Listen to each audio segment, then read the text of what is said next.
For the longest time, we were told these were just isolated issues. Right, a contained problem here, a policy mistake there. Exactly. A bit of fraud here, a few policy failures over there. But when you actually stack the source material up, when you put all the puzzle pieces together, Minnesota, New York, Texas, the whole federal system, what emerges is not, it's not a series of accidents. No. It's a national blueprint for systemic failure. It's absolutely a structural crisis, and it's one that's happening, simultaneously in multiple critical zones. We are looking at claims that directly link massive financial fraud in the Midwest, a just staggering number of missing children at the border, and the resulting budget collapse of America's largest city. And it's all connected. All of it, according to the sources we've analyzed, is held together by the same sophisticated and highly politicized nonprofit industrial complex. I want to focus on the emotional core of this for a second. The betrayal. A system that was designed to feed hungry children, to shelter the most vulnerable refugees, was allegedly exploited for over $1 billion. $1 billion. $1 billion meant for welfare. Just stolen, siphoned away through these sophisticated fraud networks in Minnesota. And at the very same time those networks were operating, the cracks weren't just appearing at the federal level, they were blowing wide open. Specifically within the Office of Refugee Resettlement, the ORR, which is part of Health and Human Services. And the numbers there. The numbers are morally devastating, 85,000. That's how many migrant children were placed with sponsors and are now completely, totally unaccounted for. 85,000 kids vanished. And the consequence of this entire structural meltdown, it's not abstract. It's hitting home right now in places like New York City. Right. Officials there have admitted that the migrant influx is going to drain the city's budget by a staggering $12 billion. $12 billion. And that is forcing New York to do the unthinkable, to literally cannibalize its own essential services. We're talking police, schools, libraries, just to fund the infrastructure of this crisis. It's the ultimate synthesis of catastrophe, really. The financial rot in Minnesota, the moral collapse at the federal border, and the urban destruction in New York City. They are not separate stories. No. They are stages of the same disease. And it proves that this national failure pipeline is operating at full capacity. Okay, let's unpack this. We're going to expose the full truth right here on this deep dive. If you want the news they don't want you to hear, hit that subscribe button right now. Welcome back. So we have to start with the dollar signs, because that's usually the first sign of systemic rot, isn't it? It's the loudest alarm bell. We're focusing on Minnesota, which for years was held up as this model, a model for humanitarian aid and refugee resettlement. But according to the whistleblowers and these massive court documents we've been reviewing, it allegedly became the epicenter of the largest welfare fraud scheme in American history. The Feeding Our Future scandal. That's the one. And the estimates now have soared past $1 billion. And what's really fascinating here, and what demands a deeper look than just the shocking dollar amount, is the sheer financial architecture of the alleged exploitation. What do you mean by architecture? This wasn't simple graph. This wasn't someone just skimming a little off the top. This was, as one source describes it, importing a third world corruption model and embedding it deep inside the most vulnerable part of the American welfare system, child nutrition aid. So how do they do it? How do you execute $1 billion scam using a program that's designed to feed children? What were the mechanical steps?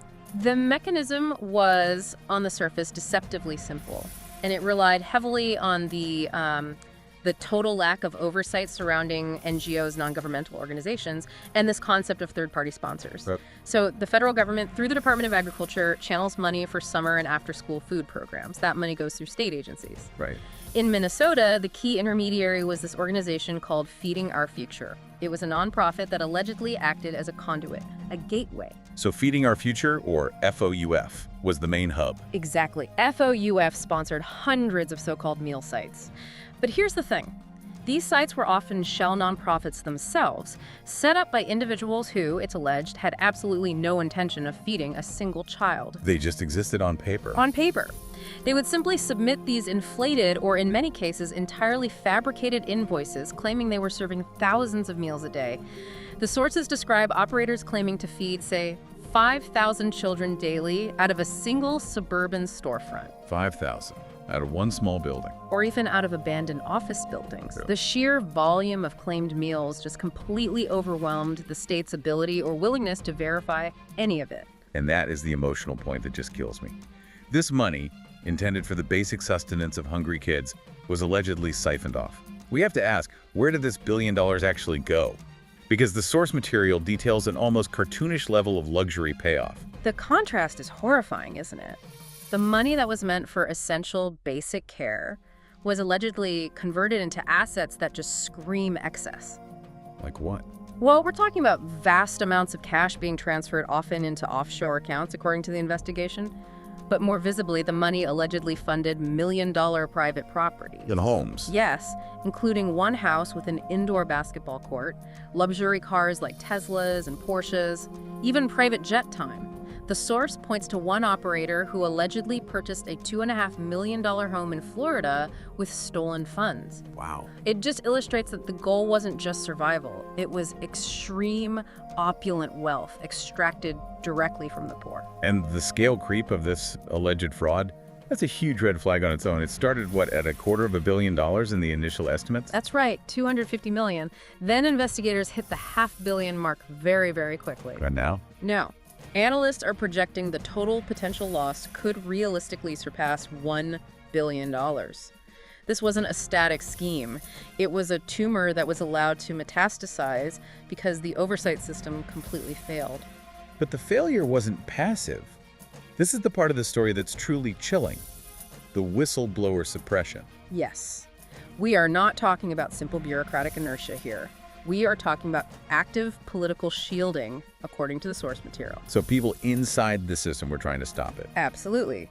Internal state employees, auditors, investigators, they were raising alarms about suspicious invoices, about red flag operators, about sites that looked fraudulent, and they were doing this as early as 2018. They saw the fire starting and they tried to grab the extinguisher. And their claims, which are detailed in the source material, suggest their efforts were actively suppressed. Staff repeatedly warned Governor Tim Walz's administration about these fraudulent networks. So the governor's office knew. They were warned. In 2019, one investigator allegedly flagged a suspicious payment of $400,000, only to be told, essentially, to back off. Back off by who? The specific and really chilling claim, reported by one whistleblower, was that the governor's chief of staff allegedly yelled at them, demanding they stop disrupting relationships with community partners tied to Democrat power structures. Wait, hold on a second. Let's unpack that specific accusation. It's a heavy one. Because if that claim is true, it suggests that the political goal of maintaining favorable relationships with these community partners, who are now charged with massive fraud, that goal superseded the legal and moral duty to protect taxpayer funds and vulnerable children. That is the direct implication. So is the source claiming the fraud was allowed to continue because the fraudsters were politically connected? That is the direct implication drawn in the source material, yes. The political imperative to protect these organizations allegedly created a firewall around them, making them untouchable. And the consequence of that alleged silencing? It's profound. Think about it. If those state employees had been allowed to pursue their investigations rigorously back in 2018 or 2019, the $1 billion would never have been stolen. It would have been stopped at a few million. Exactly. The suppression of oversight was the necessary condition for this alleged fraud to grow from a small scam into the largest welfare fraud in U.S. history. And the moment that really gets me is the lack of immediate justice, even after the convictions. There was a KSTP report that detailed this. I saw that. It said that even after a jury convicted some of these fraudsters of stealing millions, they still own the million-dollar properties they bought with the stolen money. 9 months later, the houses haven't been seized. Still in their possession. An indoor basketball court, purchased with money meant for hungry kids, is still in the alleged criminal's possession. How is that even possible? That's where we get into the complex and frankly frustrating reality of asset forfeiture. It seems like it should be simple. They stole the money, they bought a house, you take the house. You'd think so. But the legal system, especially when it's dealing with high-value, complex assets like real estate, moves agonizingly slowly. While prosecutors filed the paperwork for civil and criminal forfeiture, the properties often cannot be officially seized or liquidated until the convicted individuals are formally sentenced.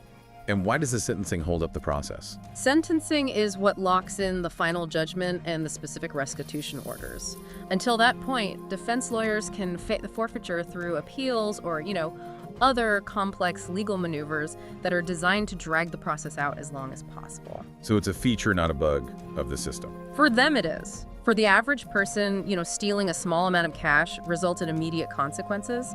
For these organized, well-funded networks, they can afford the best lawyers who exploit every single procedural delay, maximizing the time they get to benefit from the proceeds of the alleged crime. And in the meantime, we're seeing property taxes over $50,000 delinquent in one case just being ignored while this legal battle over seizure continues.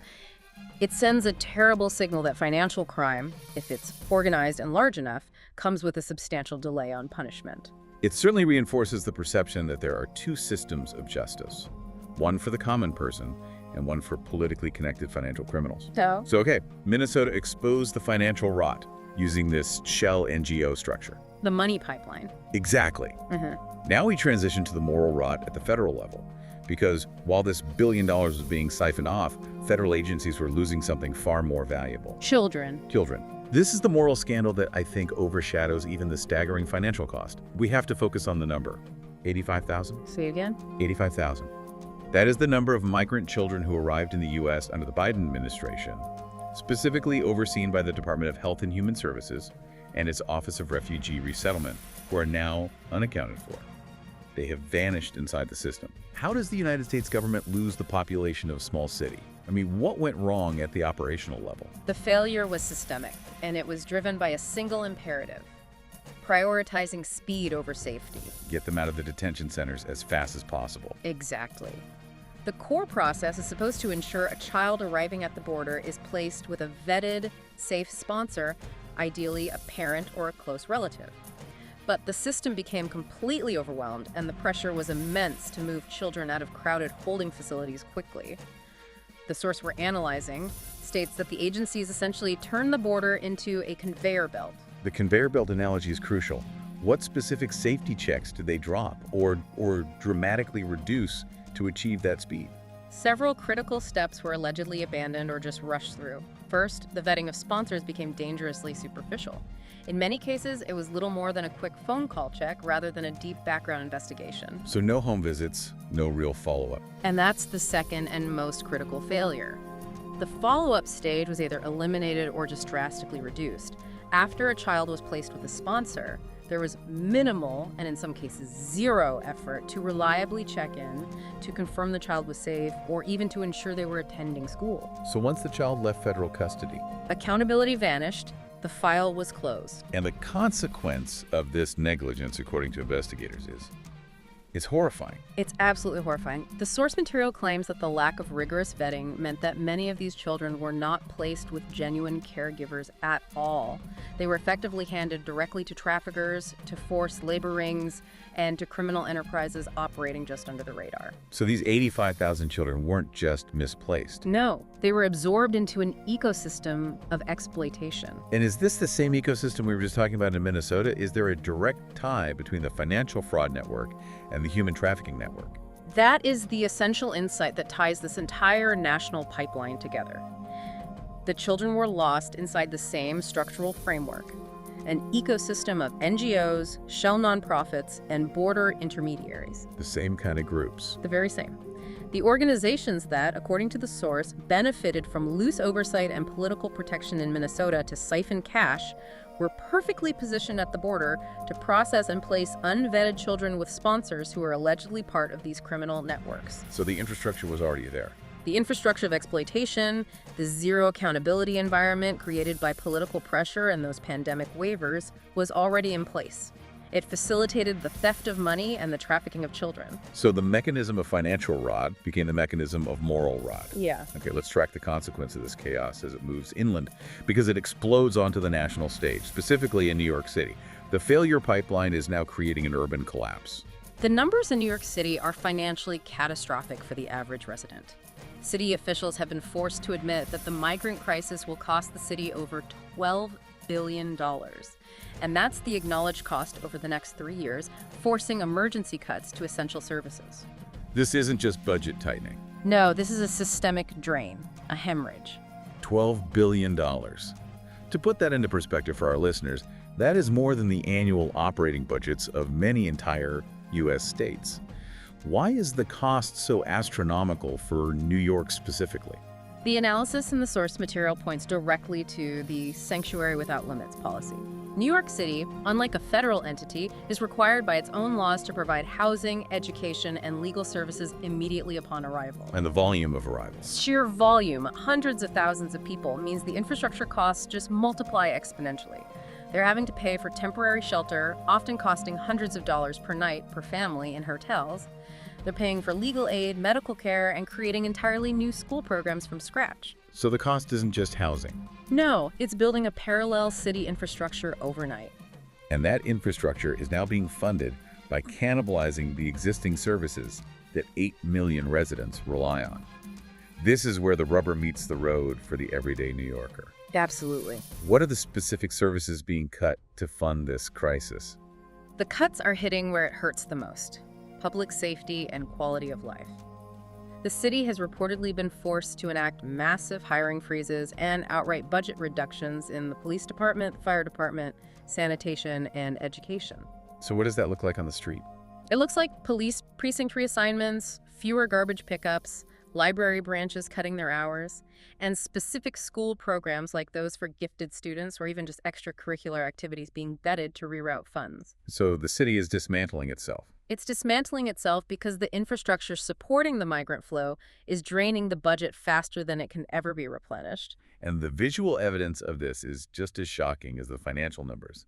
I mean, we've all seen the images. Schools turned into migrant shelters, Community centers converted into temporary housing. parks becoming processing zones. It fundamentally transforms the public spaces that define what it means to live in a city. And that transformation has real consequences for the municipal workforce. Social workers, who are already dealing with massive burnout, are being pushed to their breaking points. Teachers. Teachers are suddenly tasked with managing overcrowded classrooms with students who may have faced severe trauma, often without the resources or training to do so. Police officers are being reassigned to shelter duty instead of patrolling neighborhoods. The whole system is strained. The entire structure of the civil service is under extreme strain, and that leads to massive internal resentment and, of course, pressure from residents who feel like their needs are being completely abandoned. Okay, so Minnesota showed us the financial fraud. New York City shows us the urban cost. Now we need to look south, to Texas, to understand the operational complexity of the human pipeline itself. Right. Law enforcement in Texas is reporting the largest surge of sophisticated fraud ever recorded at the border. Yes. And we need to be clear.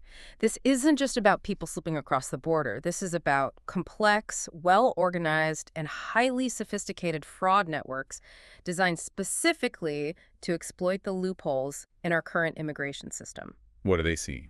They're seeing a massive surge of fake families, fake IDs, and fraudulent sponsorships. And we're not talking about crude, hand-drawn documents here.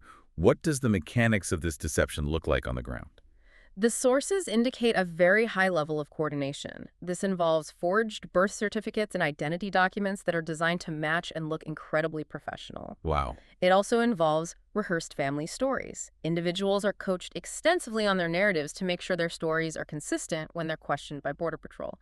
This whole pipeline is highly efficient, and it's designed to capitalize on the policy that exempts or fast-tracks family units compared to, say, single adult males. And this is where it gets really, really dark, this recycling phenomenon. Yeah. What exactly is the reporting on this that CBP agents have described? This is one of the most disturbing revelations.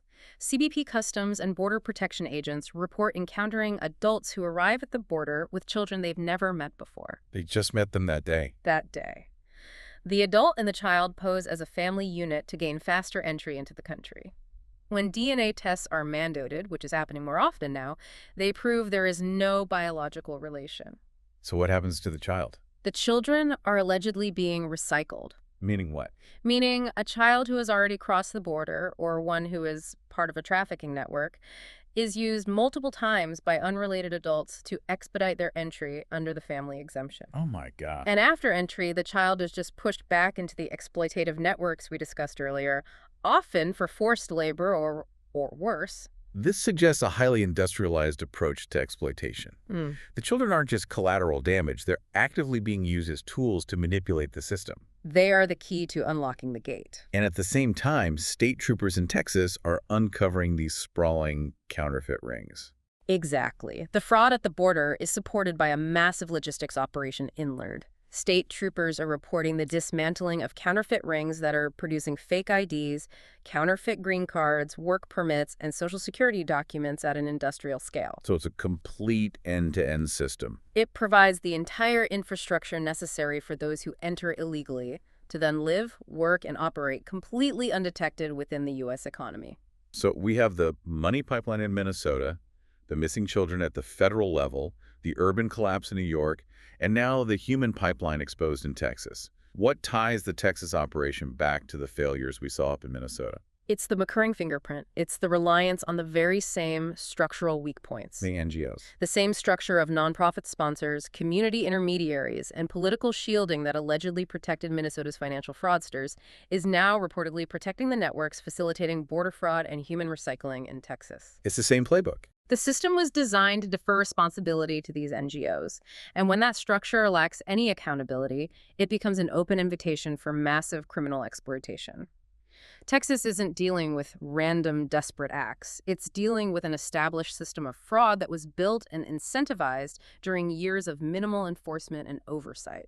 So the infrastructure of corruption is national, Mm-hmm. and it runs on a single engine, which the source defines as the nonprofit industrial complex. We really need to dedicate time to defining this term because for most listeners, the word nonprofit suggests altruism and charity. Right, something good. But the source uses this term to describe a massive shadow ecosystem.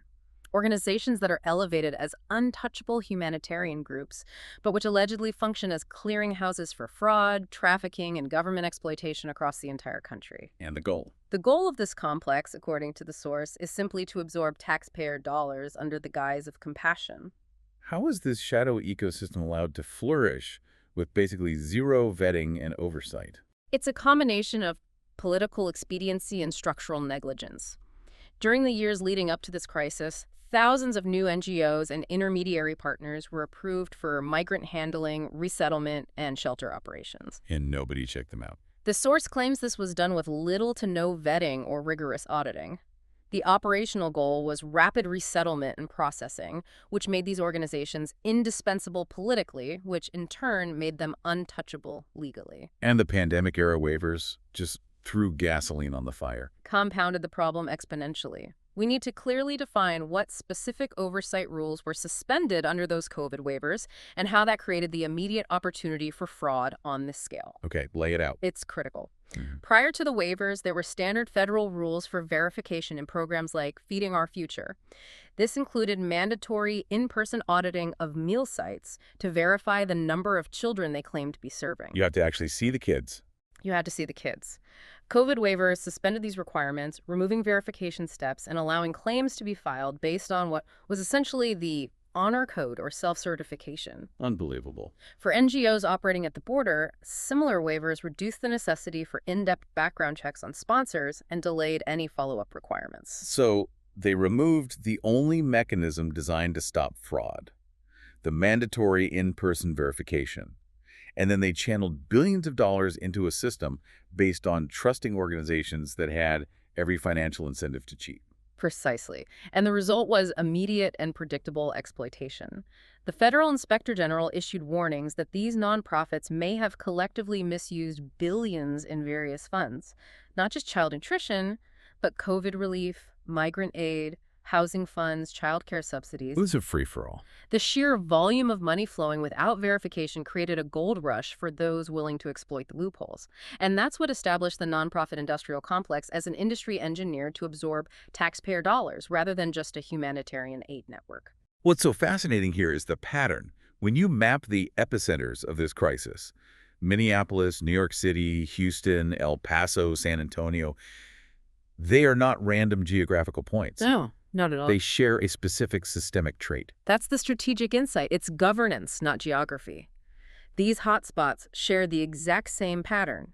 They operate under the same political leadership, are dominated by the same vast nonprofit empires, and adhere to the same sanctuary policies, which leads invariably to the same catastrophic outcomes. So Minneapolis showed how the fraudulent NGOs could distribute millions with zero oversight. New York showed how a city could cannibalize its own public safety net to meet the demands. And the Texas border cities. They became the intake zones, dominated by groups serving as intermediaries for human exploitation. It's a hybrid crisis then. Not just a single failure, but a perfect storm where financial fraud, border chaos, and political negligence all merge to fundamentally break the system. It's the ultimate synthesis. And the source claims that this is no longer accidental incompetence. It is a structural failure that's been embedded by years of negligence and policies that rewarded speed and political association over security and accountability. And the taxpayer is holding the bill. The taxpayer is holding the bill and facing the consequences of a system that refused to police its own. And we absolutely need to talk about that bill, because the impact on the American taxpayer is immediate and it's personal. Yeah. In Minnesota, the shock wasn't just the $1 billion stolen. It was the realization that this opulence, the private jets and million-dollar homes, was purchased with money meant to help their neighbor's hungry child. The erosion of trust is as damaging as the financial loss. Yeah. And in New York, the consequences are hitting the home budget directly. Parents are watching school resources disappear, classes are getting overcrowded, and public safety is strained because resources were rerouted. Right. Working families are paying for a crisis they had no hand in creating, while the groups allegedly facilitating the crisis, these NGOs remain largely untouchable. Which brings us to this shift in enforcement and accountability. Because if this crisis was just a matter of bad luck, we wouldn't see the kind of aggressive, system-wide crackdown that the source material reports is now underway. And we must report impartially on the claims regarding the current administration's enforcement stance. The source material claims that the sitting president is calling the crisis exactly what it is: a system-wide breakdown created by fraud, incompetence, and intentional negligence during previous years. So what specific actions are being taken to dismantle this failure pipeline? Starting with the financial rot we saw in Minnesota. The source material indicates a major systemic overhaul that focuses on financial accountability. This includes full-scale, mandatory audits of every major NGO that received migrant or welfare funding from 2020 through 2024. So follow the money. Follow the money. Furthermore, the Department of Justice is reportedly building and prioritizing criminal cases against individuals and organizations tied to this benefit fraud. The goal is to shut down the financial engine of the nonprofit industrial complex. And what about the moral rot? The 85,000 missing children.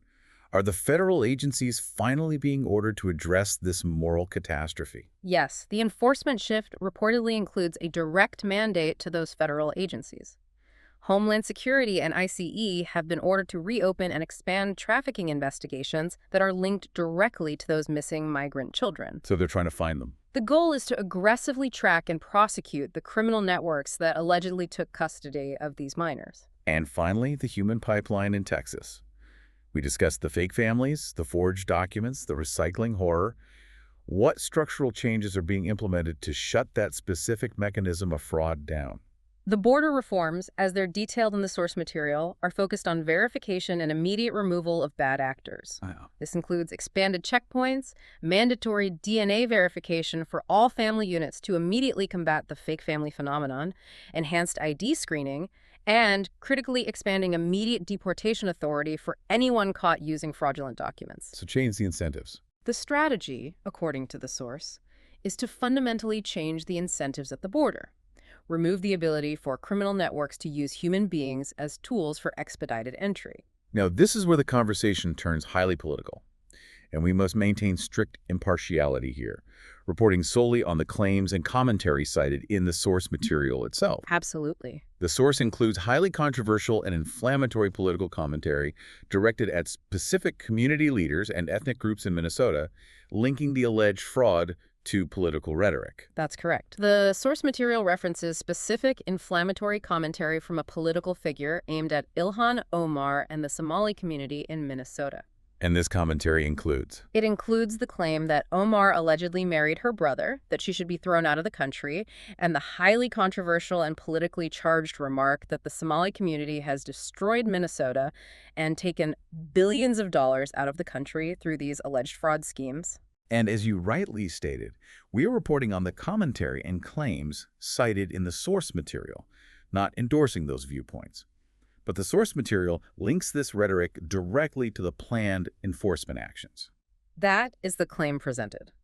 The material reports on an expected ICE crackdown in Minneapolis and St. Paul, specifically targeting members of the Somali community here illegally who have final deportation orders. And investigations. It also mentions expanded investigations linked to the community in the wake of the high-profile financial fraud scandals.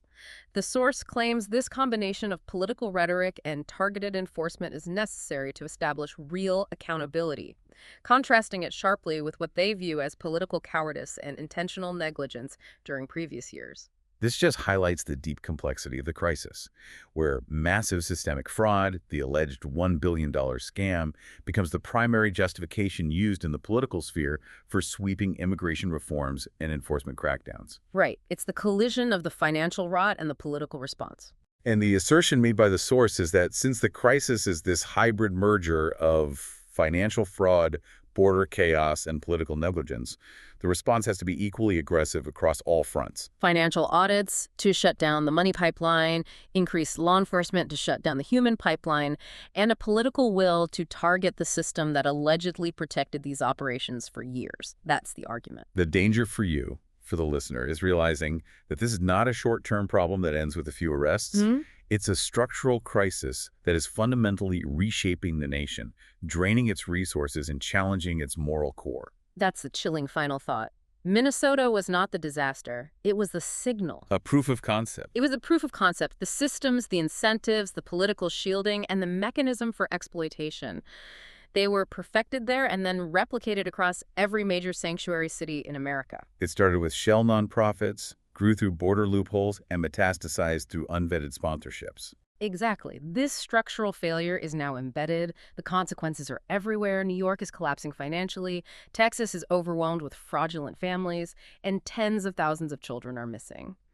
The long-term implication is that if the nation does not decide to enact meaningful structural repair, overhauling NGO vetting, mandating rigorous financial audits, and restoring accountability at the border, this failure, which combines every form of rot, will permanently erode national stability and trust, shifting the massive financial burden entirely onto the working families who had no part in building this crisis. That's the reality we're facing.